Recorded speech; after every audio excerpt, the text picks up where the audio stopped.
in the sky, gazing far into the night. I raise my hand. Hello বন্ধুরা, তোমাদের সুমাইয়া সবাইকে স্বাগত জানাচ্ছি আমার ডেইলি ব্লগের আরেকটি নতুন পর্বে। আশা করছি বন্ধুরা সবাই ভীষণ ভালো আছো। অনেক দিন পর তোমাদের মাঝে আবারও নতুন একটি ভিডিও নিয়ে হাজির হয়ে গেলাম। আর তার উপরে আজকের এই ভিডিওটি কিন্তু আমার অ্যানিভার্সারি ভিডিও, আমাদের 16তম বিবাহবার্ষিকী। আর সেই উপলক্ষে আমরা সন্ধ্যার পরে বেরিয়েছিলাম একটু শপিংয়ের উদ্দেশ্যে। আসলে আমার হাজব্যান্ড বলছিল 16তম বিবাহবার্ষিকী চলে যাচ্ছে, কিছু একটা গিফট করো। আমার হাজব্যান্ড আমার কাছ থেকে সবসময় উপহার হিসেবে শার্ট প্যান্ট নিতে বেশি পছন্দ করে। আর আমি এক সপ্তাহ আগেই ওদের বাবা মেয়ের জন্য শপিংয়ে এসেছিলাম, তখন অনেক কাপড় চোপড় কেনা হয়েছে। তাই ভাবলাম কাপড় চোপড় যেহেতু প্রয়োজন নেই, জুতো কেনা যাক। আসলে অনেক দিন থেকে জুতো কেনাও হচ্ছিল না।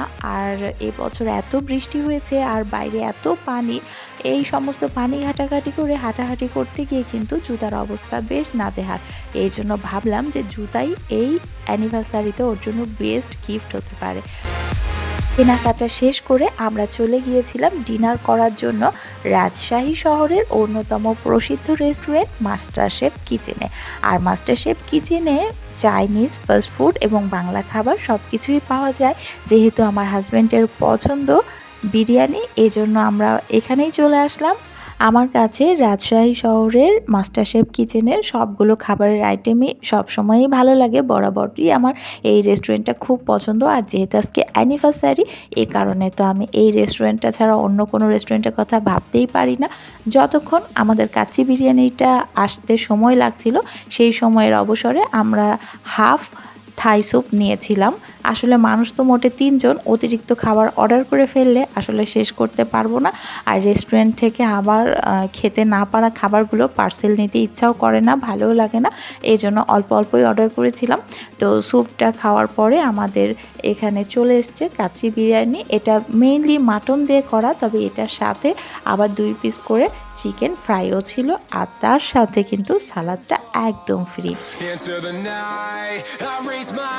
আমাদের অ্যানিভার্সারির দিন রাতে তো আমরা ডিনার করে এসে ঘুমিয়ে পড়েছিলাম। এরপর দিন সকালবেলা থেকে আবার শুরু করছি বন্ধুরা। পরের দিনটা ছিল শুক্রবার। আর শুক্রবার আমার তেমন কোনো কাজও ছিল না, বাইরে যাওয়ারও কোনো তাড়া ছিল না। আমরা ভাবছিলাম বাড়িতেই থাকবো, ভালো মন্দ কিছু রান্নাবান্না করব আর অলসভাবে দিনটা বাড়িতেই কাটিয়ে দেব। প্রত্যেক দিন বাইরে যেতে না ভালোও লাগে না। তবে যখন আমরা শুক্রবার ব্রেকফাস্ট করছি, ওই সময়ে আমার হাজব্যান্ডের কাকামশাই কল করে বললেন বিকালে চলো কোথাও থেকে ঘুরে আসি। তো অ্যানিভার্সারির দিন দুপুরবেলা আমি কিন্তু চিকেন আর পোলাও রান্না করেছিলাম, তার কিছু ছিল। তার সাথে আবার ভাত, ডাল আর একটা ভাজি করে নিয়ে খাওয়া দাওয়া সেরে ঝটপট আবার রেডি হয়ে গেছি। তারপরে বেরিয়ে চলে গিয়েছিলাম কাকা শ্বশুরের বাসায়। সেখান থেকে তাদেরকে সাথে নিয়ে তাদেরই পছন্দের লোকেশন জিয়া পার্কে চলে আসলাম। জিয়া পার্ক কিন্তু আমার বাসার কাছেই, কিন্তু যেহেতু আমার কাকা শ্বশুর এই শহরে নতুন সেটেল হয়েছেন, উনি আগে অন্য একটা সিটিতে ফ্যামিলি সহ থাকতেন।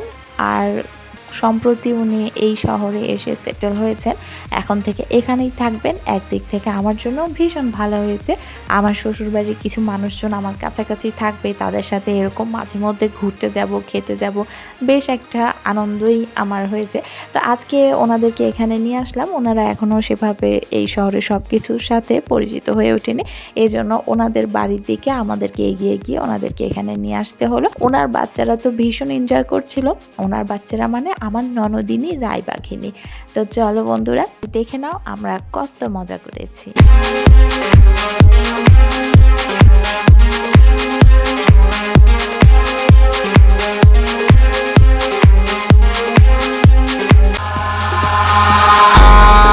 Eyes in the sky, gazing far into the night. I raise my hand to the fire, but it's no use, 'cause you can't stop it from shining through. It's true, baby, let the light shine through.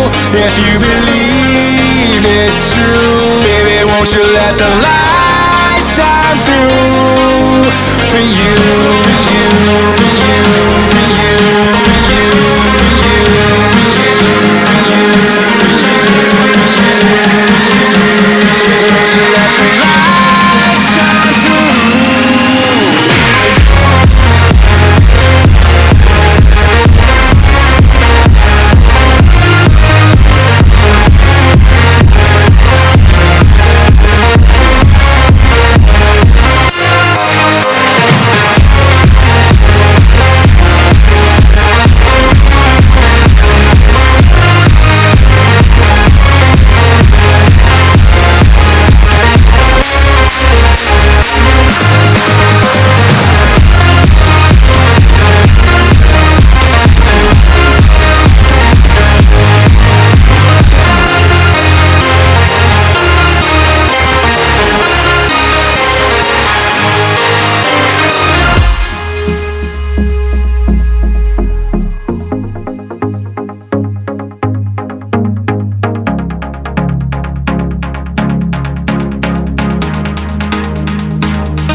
eyes in the sky, gazing far into the night. I raise my hand to the fire, but it's no use, 'cause you can't stop it from shining through.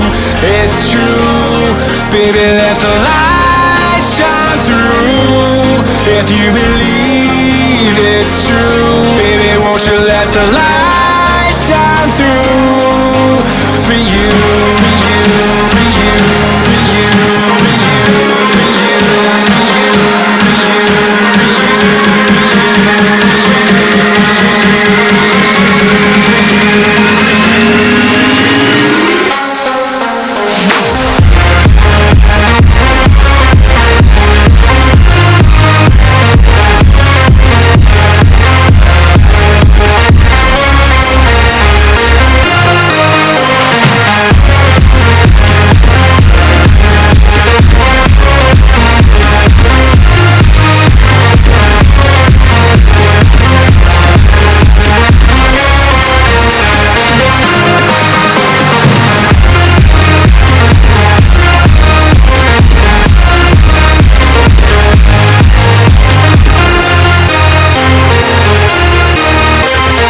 কদিন থেকে এতই বৃষ্টিপাত হচ্ছে, এবছর বর্ষাকাল আসার আগে থেকেই যেন বর্ষা এসে হাজির হয়ে গিয়েছিল।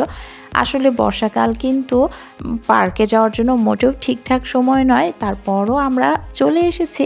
একদিকে আমার ননদিনীরা এখানে আসতে চাচ্ছিল, ওরা যেহেতু নতুন এসেছে, আসার পরই ওদের মনে হচ্ছিল আশেপাশে একটু কোথায় কি আছে দেখাদেখি করা দরকার। তার উপরে আমরাও যেহেতু অ্যানিভার্সারির দিনটা একেবারে কোথাও ঘুরতে যেতে পারিনি, এই জন্য আমিও হাজব্যান্ডকে বললাম যে বেশ তো ভালোই হলো, চলো হোক জল কাদা, একটু জল কাদা ঘাটাঘাটিরও দরকার আছে। বর্ষাকাল যখন আর বাংলাদেশে জন্মেছি যখন, আমাদেরকে এই সব মৌসুমের সাথে আসলে অ্যাডজাস্ট করে মানিয়ে গুছিয়ে লাইফটাকে উপভোগ করতেই হবে, এছাড়া তো অন্য কোনো অপশন নেই। এখন তো আর বাংলাদেশ চেঞ্জ করে আমেরিকার নাগরিক হওয়া সম্ভব না, তো চলো যা আছে কপালে তাই হবে। তো আসার পরে বাচ্চা ভীষণ বিরক্ত হচ্ছিল, আসলে সব কিছু রাইডে ঠিকঠাকভাবে উঠতে পারছিল না। আর শহরে মানুষ হওয়া বাচ্চা তো একটুতেই নাক সিটকানো স্বভাব, তারপরও আমি চেষ্টা করছিলাম যে ওকে একটু আনন্দের সাথে খেলিয়ে বাসায় নিয়ে যাওয়ার জন্য। পার্কের ভেতরে 3D মুভি দেখারও ব্যবস্থা রয়েছে, তো ননদিনীরা তাদের ভাইয়ের সাথে মুভি দেখতে চলে গেছে, আর আমার পিচ্চি এখানে গাড়ি নিয়ে একা একাই খেলছে। এরপর তো সন্ধ্যা গড়িয়ে একেবারে রাত্রি হওয়ার মুখে আমরা পার্ক থেকে বেরিয়ে এসেছি। যেহেতু শুক্রবার ছুটির দিন, তাই অনেক রাত অবধি কিন্তু থাকতে দিয়েছিল, অন্যান্য দিন এতটা রাত পর্যন্ত থাকতে দেয় না। এরপরে পার্কের বাইরে বসে আমরা ফুচকা খেয়েছি, চা খেয়েছি, পপকর্ন খেয়েছি, আইসক্রিম খেয়েছি, অনেকক্ষণ আড্ডাও দিয়েছি। তারপরে সবাই মিলে রাত্রি 9টা নাগাদ চলে গিয়েছিলাম বড় বাজারে। আমাদের বাসার পার্শ্ববর্তী মার্কেট থেকে আমি কিন্তু প্রায় সময় ছোট ছোট মাছ, চিকেন, শাকসবজি এগুলো নিজেই কিনে নিয়ে যাই। আমার হাজব্যান্ড তখন বাজারে যায় না, তবে এ পর্যন্ত কখনোই আমাকে বড় মাছ কেনার দায়িত্বটা ছেড়ে দেয়নি। সবসময় ও সাথে করে এখানে নিয়ে এসে কিনে দিয়েছে, অথবা একা একা এসেই এখান থেকে মাছটা কিনে নিয়ে যায়। সকালের দিকে আসলে একাই আসতো হয়তো বা নিয়ে যেত, তবে যেহেতু বাইরে আছি আর অনেক দিন থেকেই ও ভাবছিল মাছ কিনতে আসবে, সময় করতে পারছিল না। আজকে যেহেতু বাইরেই ছিলাম, তাই ওই বলছে হঠাৎ করে চলো আজ না হয় মাছটাই কিনে দেই। আর এই সময় কাকা কাকি সাথে ছিল, তারাও বলছে যে তাহলে আমরাও তোমাদের সাথে যাব, যদি পছন্দ হয় তো আমরাও মাছ কিনে নিব। তো আমার হাজব্যান্ডের পছন্দের মাছ বলতে তো যে মাছগুলোর কাঁটা কম থাকে, অর্থাৎ বড় বড় পাঙ্গাস, কাতল অথবা রুই অথবা বোয়াল বা চিতল, এই ধরনের যে মাছগুলোর কাঁটা বেছে খাওয়া একটু সহজ। তো আজকে আমরা কাতল আর পাঙ্গাসটাই নিয়েছি, বেশিরভাগ সময় এই মাছ দুটোই ও কেনে। এছাড়া ছোট মাছ টাছ খেতে ইচ্ছা করলে সেগুলো আমি আমার পার্শ্ববর্তী বাজার থেকে নিয়ে আসি, আমার একার জন্যই বলতে গেলে, ওগুলো আমার হাজব্যান্ড খেতে পারে না। To the night, I raise my hand to the fire, but it's no use, 'cause you can't stop it from shining through. It's true, baby, let the light shine through. If you believe it's true, baby, won't you? এই মাছ দুটো হাজব্যান্ডের ভীষণ পছন্দ, কাটা থাকে না, এটাই ওর পছন্দ হওয়ার বড় কারণ। ও অতটা মাছ লাভার নয়, যার জন্য মাছের টেস্টটা ওইভাবে ও ফিল করতে পারে না। তবে আমার কিন্তু ছোট মাছ, সামুদ্রিক মাছ, কাঁটাওয়ালা মাছ, কই মাছ এগুলোই বেশি পছন্দ। তো যাই হোক, ছোট ছোট মাছ তো আমি বাসার আশেপাশে প্রায় সময় পেয়ে যাই। আর আমি যেহেতু মাছ লাভার, আমি সব ধরনের মাছ খাই, সব সময় যা পাই যখন তাই খাই। তবে যেহেতু হাজব্যান্ডের চয়েসের ব্যাপার, সে তো এই ধরনের মাছগুলো ছাড়া খেতে চায় না। এই মাছগুলো ফ্রিজে থাকলে আমি একটু নিশ্চিন্ত থাকি, কারণ এগুলো রান্না করে টেবিলে দিলে যেভাবেই রান্না করে দেই না কেন হাজব্যান্ডের কোনো কমপ্লেন থাকে না। আলু বেগুন দিয়ে রান্না করি বা ভুনা করি বা যেভাবে করি। আর আজকে যেহেতু ও শখ করে মাছগুলো কিনে এনেছে, তো ওই বলছিল যা আছে রান্না থাকুক, আমি এখন এই মাছগুলো রান্না করে খাবো, মানে সে নিজেই রান্না করবে। তাই আমি আবার ঝটপট এই মাছগুলো ধুয়ে টুয়ে প্যাকেট করে ফ্রিজে তুলে দিয়েছিলাম।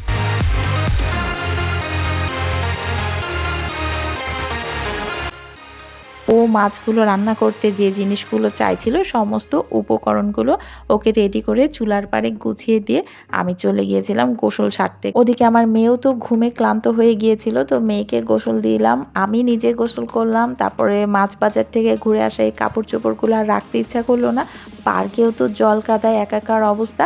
তো সেই সমস্ত ধুয়ে মেয়েকে খাইয়ে ঘুম পাড়িয়ে দিয়েছি, দিয়ে এসে দেখছি রান্নার এই অবস্থা। তখন রাত 11টা, সাড়ে 11টা প্রায় বাজতে চলেছে।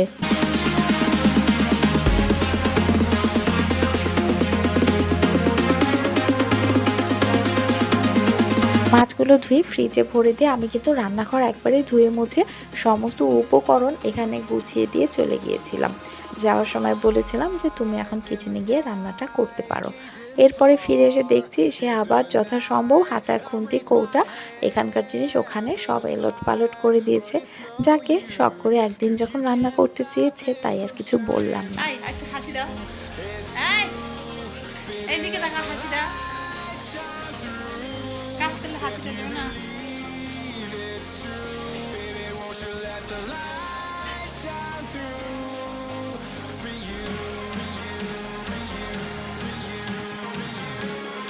আনারি হাতে মাছগুলো ভাজতে গিয়ে বারবার কড়াইতে লেগে যাচ্ছিল। এজন্য আমি পরে ক্যামেরা অফ করে দিয়ে ওকে মাছগুলো ভাজতে সাহায্য করছিলাম। ও দাঁড়িয়ে থেকে পুরো মনোযোগ দিয়ে মাছ মাংস যেটাই রান্না করুক না কেন, রান্না কিন্তু খুবই মজা হয়। আজকের এই রান্না মাছটাও কিন্তু অনেক মজা হয়েছিল। আমার তো এতটা রাতে ভাত খাওয়ার আর একটু ইচ্ছা করছিল না, তারপরও ওর হাতের রান্না বলেই কিন্তু আমি সেদিন রাতে মাছ দিয়ে ভাত খেয়েছিলাম। আজকে এ পর্যন্তই, দেখা হবে আবার নতুন কোনো ভিডিওতে। ভালো থেকো সবাই, টাটা।